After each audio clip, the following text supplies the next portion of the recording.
Bismillahirrahmanirrahim. Assalamualaikum warahmatullahi wabarakatuh. Allahumma sholli wa sallim wa barik ala sayyidina Muhammad wa ala ali sayyidina Muhammad. Ada yang bertanya kepada saya, Pak Kiai, katanya, tolong kasih saya amalan doa khusus setelah membaca sholawat. Inilah yang sering saya lihat itu kan di YouTube itu, doa khusus ada hanya sama saya.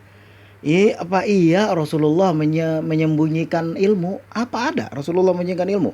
Nggak dikasih sama kita, dipegang aja sama Rasulullah sendiri. Semua Rasul sifatnya tablik, menyampaikan, patonah, cerdas, amanah, bisa dipercaya. Ilok ada Rasulullah menyembunyikan ilmu, sehingga dosanya buat Rasulullah, doanya buat Rasulullah aja, nggak dikasih sama kita. Semua dikasih sama Rasulullah. Lalu kita mengada-ada doa khusus, nanti lama-lama jadi bid'ah yang ada. Mengada-ada sesuatu aja agama, perbuatan agama yang tidak pernah diajarkan oleh Rasulullah. Nanti lama-lama jadi bid'ah. Enggak ada doa khusus. Doa itu terijabah. Pertama, kita membaca sholawat kepada Rasulullah. Kedua, pertama kita membaca puji-pujian kepada Allah. Kedua, kita membaca sholawat kepada Rasulullah. Ketiga, sampaikan doa kita. Itu urutan yang diajarkan oleh Rasulullah. Wahai Arab, kamu kecepatan kalau langsung begitu. Jangan begitu. Pertama, pujilah Allah. Kedua, sampaikanlah sholawat kepada Rasulullah. Ketiga, baru sampaikan doamu apa. Nah itu, doa itu nggak ada doa khusus kecuali para nabi yang nggak dikasih sama kita. Lah tadi kan dibilang bang dikasih semua. Ada nabi-nabi yang punya doa sendiri yang untuk nabi. Rasulullah tidak menggunakan doa itu. Nanti di akhirat baru Rasulullah gunakan. Nabi-nabi lain sudah menggunakannya. Kita enggak, karena kita bukan Rasul. Nah sedangkan yang lain semua ilmu sudah disampaikan. Rasulullah itu menyampaikan Islam secara kapah. Uduhulu pisil mikapah, masuklah ke dalam Islam secara sempurna. Nggak ada yang disembunyikan nama Rasulullah. Semua udah dikasih, diajarin sama kita. Makanya di wahyu terakhir, ketika Rasulullah haji terakhir, haji wada, itu diturun wahyu terakhir. Al-yawma akmaltu lakum dinakum wa atmamtu alaikum wa raditu lakumul islam madina. Pada hari ini telah sempurnakan agamamu, telah kusempurnakan agamamu, telah kucukupkan nikmatmu, cukupkan nikmatmu. Nggak ada. Lalu kita mengada-ada doa khusus dan harus bayar. Nggak aja lah, bisa aja Rasulullah dibisnisin. Nggak ada doa-doa khusus. Doa itu terijabah hubungan baik kita dengan Allah. Kita jaga. Haram, halal, makanan dijaga sama kita. Kedua, hubungan baik dengan manusia. Dengan keluarga, dengan sahabat, dengan kerabat, dengan tetangga. Kita jaga. Itu aja. Coba aja kalau hubungan kita jahat dengan tetangga, dengan kerabat, dengan saudara.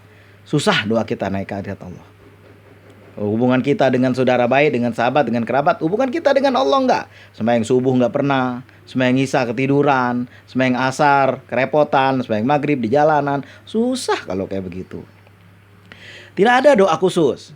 Itu yang udah saya dengar dari guru saya sampaikan itulah membaca sholawat. Sholawat apa bang? Terserah. Sholawat munjiat bagus, dikerjakan di tengah malam, dibaca 1000 kali. Selesai sholat hajat 4 rakaat.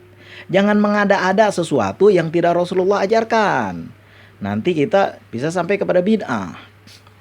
Maka dari itu, kalau saya ditanya, berikan saya doa khusus. Doa khusus tuh doa seperti apa? Cuma orang-orang tertentu aja. Yang nggak ada. Semua hamba Allah itu yang paling dekat adalah orang yang paling takwa. Orang takwa, bagaimana sih orang yang takwa? Tanda-tanda orang bertakwa. Udah saya ulas di depan kemarin. Biasanya soal kalau hari bulan puasa selalu dibilang itu. Tanda-tanda orang bertakwa ada 4. Semua disebut di dalam Al-Quran. Cuma 1 yang berurusan dengan Allah. Yang lain 3 berurusan dengan manusia. Berat sekali urusan dengan manusia. Jaga urusan dengan manusia. Jaga urusan dengan manusia. Mudah-mudahan Allah juga menjaga kita, menyampaikan kita. Aib orang jangan diubar di depan-depan. Nah itu biasa banget, enak betul kita akan ngegosip. Gosip. Semakin digosok semakin sip. Nah itu dijaga, jangan sampai dijauhin yang kayak begitu. Jadi nggak kalau ditanya saya doa khusus, yang ada bayar, kita disuruh bayar yang saya lihat itu, lalu dikasih doa payah bayar.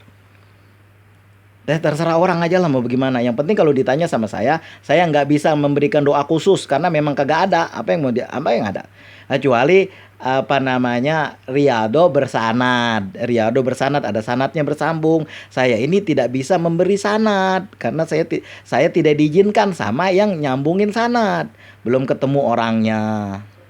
Harus ketemu sama orangnya dulu, sampai kepada gurunya lagi, gurunya lagi, gurunya lagi, nanti sampai kepada Rasulullah. Tetapi Rasulullah mengajarkan sholawat. Ketika sahabat bertanya, ya Rasulullah, kalau bersalam kepada engkau kami tahu, tapi bersalawat kepada engkau bagaimana? Nah, Rasulullah terdiam sehingga malaikat mengajarkan sesuai perintah Allah, bacalah Allahumma sholli wa sallim wa barik ala Muhammad wa ala ali Muhammad. Sayyidinanya nggak ada di dalam itu. Kama sholaita ala Ibrahim wa ala ali Ibrahim. Makanya kalau dalam sholat sayyidinanya jangan kita baca. Tapi kalau di luar sholat kita baca. Kenapa? Kita ikut apa yang diajarkan oleh Rasulullah. Ya, tapi kan kita memuliakan Rasulullah bang di luar sholat kita bacanya. Karena itu kalimat yang tidak diajarkan kita sebut bisa menambah satu kalimat di dalam sholat. Bisa membatalkan sholat. Sayyidina ada yang dibaca, tapi kalau di dalam sholat saya tidak membaca Sayyidina. Allahumma sholli wa sallim ala Muhammad wa ala ali Muhammad. Tapi kalau di luar sholat, Allahumma sholli wa sallim wa barik wa azim ala Sayyidina wa habibina wa syafi'ina wa qurrata ayunina Sayyidina Muhammad. Itu saking memuliakannya kepada beliau. Nah, jangan tanya lagi saya doa khusus karena memang tidak ada dan saya nggak tahu. Kalau sesuatu yang saya nggak tahu, saya mengada-ada nanti menambah-nambah apa yang udah diajarkan oleh Rasulullah, mengurang-urang. Yang namanya urusan kalau kita buka usul fikih nggak usah yang berat-berat lah. Kita buka buku Mabadiul Awaliyah karangan Abdul Hamid Hakim Padang Panjang. Nah, itu yang namanya ibadah, hukum awalnya adalah haram. Ibadah itu hukum awalnya haram. Nggak bisa kita menambah-nambah, mengurang-urangi ibadah. Nggak bisa. Saking takwanya kita sholat subuh 5 rakaat. Kagak bisa. Saking takwanya kita sholat zuhur kita tambahin jadi 12 rakaat. Kagak bisa. Itu sholat udah ada aturannya. Allah tentukan, diajarkan oleh Rasulullah. Solu kama ro'aitumuni usoli. Sholatlah sebagaimana engkau melihat aku sholat. Saya nggak melihat Rasulullah. Orang guru kita, gurunya lagi terus naik sampai tabiin, sampai sahabat, sampai Rasulullah. Beliau yang lihat. Kita nggak ngelihat, tapi kita ikutin. Bagaimana cara kita ruku, bagaimana cara kita sujud, rukun sujud ada berapa, bagaimana rukun sholat ada berapa. Nah itu diajarkan sama guru-guru kita. Kalau yang nggak ada, saya nggak bisa menambah-nambah, nggak bisa mengurang-urang. Nanti saya menyampaikan sesuatu yang bid'ah jadinya kalau saya tambah-tambah. Kalau ditanya sama saya doa khusus, nggak ada doa khusus. Doa ya sama aja apa yang diajarkan oleh Rasulullah. Kalau mau doa-doa dari Al-Quran boleh. Di Nabi Adam kan doanya Robbana dzolamna anfusana wa ilam taghfir lana wa tarhamna lanakunanna minal khosirin. Nah itu Nabi Adam baca. Kita juga baca itu. Lihat Nabi Adam. Ketika Nabi Adam diusir dari surga, turun ke bumi, matanya nggak pernah berhenti berair terus. Matanya itu selalu menangis. Dan Nabi Adam nggak pernah ngangkat wajahnya ke langit. Saking malunya sama Allah. Kita sehari 17 kali dosa, cengar-cengir. Susah doa kita terijabah.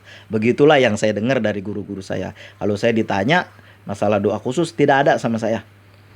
Saya tidak tahu doa khusus itu seperti apa. Yang saya tahu yang diajarkan oleh Rasulullah, yang saya dapat dari guru-guru saya. Jangan nanti dibilang, abang ketemu Rasulullah di mobil lagi ketemunya. Nggak ada. Saya nggak pernah. Belum pernah sampai setua ini belum pernah. Kalau bermimpi diajak ke makam Rasulullah, ya. Satu hari saya tidur lalu bermimpi ada 3 sosok tubuh itu. Waktu itu saya sering banget baca sholawat. Gak pernah berhenti itu. Nah satu malam saya sedang bersolawat tidur. Lalu tiba-tiba saya diajak ke suatu tempat. Tempat itu ada 3 sosok. Yang 2 di sebelah sana, yang 1 sebelah sini. Nah yang 1 itu tangannya yang kanan menjulur dengan jari yang 5 seperti mempersilahkan. Apa dia kata? Yang ujung itu makam Rasulullah katanya. Nah itu doang. Itu sampai di situ aja. Yang lain tidak pernah. Ya, cuma sampai di situ aja yang bisa saya cerita. Nggak bisa saya tambah, nggak bisa saya kurang. Nanti omongan saya ini ada pertanggungjawabannya. Nanti Allah pasti tanya nanti. Lu ngomong apa dulu? Pasti ditanya. Makanya saya harus berhati-hati apalagi menyangkut nama Rasulullah. Jangan sampai nanti kita malu sama Rasulullah. Makanya kalau saya kan jangan sampai saya berurusan dengan keluarga Rasulullah. Nggak mau. Walaupun orang mencela-cela kayak apapun anak keturunan habaib, saya nggak mau. Kenapa? Dulu Imam Hambali waktu itu siapa itu yang mencambuk beliau lantaran harus mengakui bahwa Quran itu makhluk. Beliau tidak mau, Quran itu kalamullah. Dicambuk Imam Hambali itu. Apa setelah itu? Wahai Syekh, engkau diapain sama raja? Enggak diapa-apain dibilangnya. Saya tidak mau berurusan dengan keluarga Rasulullah. Padahal dia tidak langsung ke Rasulullah tapi nyamping. Abbas Abbas itu kan paman Rasulullah. Jadi Bani Abbas tidak langsung ke Rasulullah, tapi nyamping ke Abbas, ke paman Rasulullah. Tapi beliau tidak mau, saya tidak mau berurusan dengan keluarga Rasulullah. Nanti malu kepada Rasulullahnya. Nah, begitulah kira-kira. Kita jaga adab kita jaga akhlak kita. Mudah-mudahan doa kita mudah terijabah. Barakallahu fikum. Terima kasih atas segala perhatian. Mohon maaf atas segala kekurangan. Assalamualaikum warahmatullahi wabarakatuh.